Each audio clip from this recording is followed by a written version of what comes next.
श्रीलंका में test series है, बुमराह बाहर हो गए हैं, फास्ट बॉलर्स को लेकर इश्यूज हैं, शमी नहीं खेल पा रहे। आप कैसे देखते हो इंडियन फास्ट बॉलिंग का सीन अभी राइट नाउ? जहीर खान को आपने भारतीय क्रिकेट में कई भूमिकाओं में देखा, दिग्गज तेज गेंदबाज, मेंटोर की भूमिका में, आईपीएल में कोच की भूमिका में। जहीर भाई, एक नई भूमिका है आपके लिए, अब खिलाड़ी जो है अपने ऑनर बन गए हैं एलपीएल में। कैसे ये मूव पहले से सोच रहे थे या अचानक हुआ, इसके बारे में बताया, क्योंकि सडनली एवरीवन इज सरप्राइज कि जहीर खान ऑनर, वो भी एलपीएल में। नहीं, देखिए एंकर स्पोर्ट्स के साथ जो मेरा एसोसिएशन है वो इसी सोच के साथ आगे बढ़ रहा है कि क्रिकेट और क्रिकेटर्स के लिए जो भी हो सकता है कर सकते हैं। तो ज़रूर उसमें अपॉर्चुनिटीज़ जहाँ पे जिस तरीके से आ रहे हैं उस तरीके से आगे बढ़ने की कोशिश कर रहे हैं। हाँ, लेकिन चीज़ें ज़रूर अच्छी तरीके से आगे जा रही है, तो उस चीज़ की बहुत खुशी है। तो ये कितना इंपॉर्टेंट है जहीर भाई? हमने देखा पिछले 8-10 साल में, स्पेशली जब से आप रिटायर हुए, क्रिकेट काफ़ी बदली है आईपीएल के चलते। ओनर्स हम लोग देखते थे जो इंडस्ट्रियलिस्ट बड़े-बड़े लोग हैं, खिलाड़ी कभी शायद सोचता नहीं था कि मैं भी ओनर बनूँ, तो ये कितना बड़ा माइंडसेट का चेंज है आपके जैसे लोगों के लिए? नहीं, देखिए क्रिकेट से जुड़े रहना बहुत ज़रूरी है। मैं समझता हूँ क्रिकेट ही एक ऐसी चीज़ है जो हम समझते हैं और की है पूरी उम्र, तो ज़रूर सैटिस्फैक्शन आप कह सकते हो एक अच्छी तरीके से मिलता है आपको जब आप क्रिकेट से जुड़ी चीज़ें करते हो।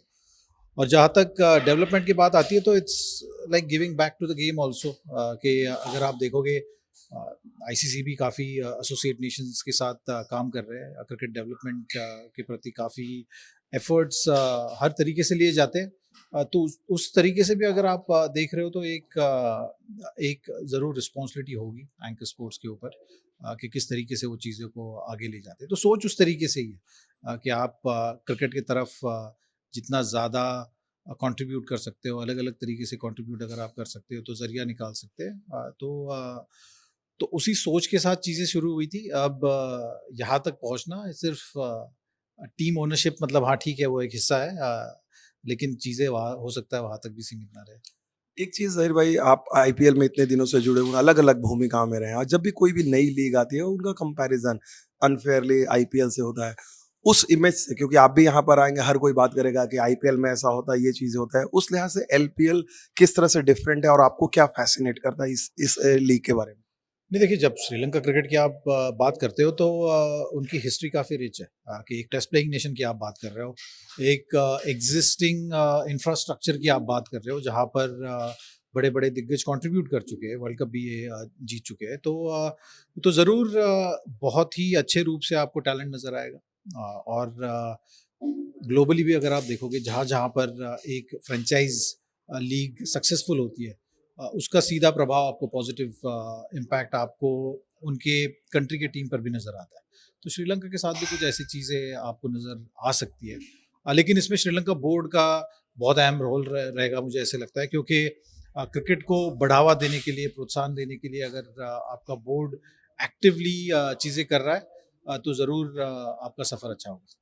ज़हीर भाई, आप अलग-अलग भूमिका में हैं, लेकिन बहुत सारे लोग जो क्रिकेट लवर्स हैं, बहुत सारे फॉर्मर प्लेयर्स को लगता है कि ज़हीर खान जो है किसी भूमिका में इंडियन क्रिकेट के साथ जुड़े रहते हैं, जो फास्ट बॉलर्स की फिटनेस का या स्किल को लेकर इश्यूज हैं। ये सिचुएशन आप देखते हैं, अभी श्रीलंका में टेस्ट सीरीज है, बुमराह बाहर हो गए हैं, फास्ट बॉलर्स को लेकर इश्यूज हैं, शमी नहीं खेल पा रहे। आप कैसे देखते हो इंडियन फास्ट बॉलिंग का सीन अभी राइट नाउ? आज से 2-3 साल पहले लग रहा था अरे आपके पास इतने वर्ल्ड क्लास फास्ट बॉलर है, फिटनेस का कोई इश्यू नहीं है। इस सिचुएशन क्या आपको वरी करती है? देखिए इंजरीज तो part and parcel of the game है, part and parcel of every individual के जर्नी का होता है। तो हाँ, वर्कलोड मैनेजमेंट आप कह सकते हो, लेकिन मैं समझता हूँ कि यहाँ पर हाँ, टाइमिंग जैसे हो रहा है वो हो सकता है कुछ चीज़ें देखने लायक होगी। लेकिन ऑन द होल आपको प्लानिंग भी उस तरीके से ही करनी होती है। और किसी गेंदबाज के लिए अगर इंजरी का दौर आ रहा है, तो उसके लिए ये बहुत ज़रूरी हो जाता है कि आप जिस तरीके से चीज़ें कंट्रोल कर सकते हो, जो आपकी चीज़ें हाथ में है, उसको आप अच्छी तरीके से कंट्रोल कीजिए। क्योंकि जब तक आपको रूट कॉज़ नहीं पता चलेगा, तब तक आप आगे नहीं बढ़ सकते।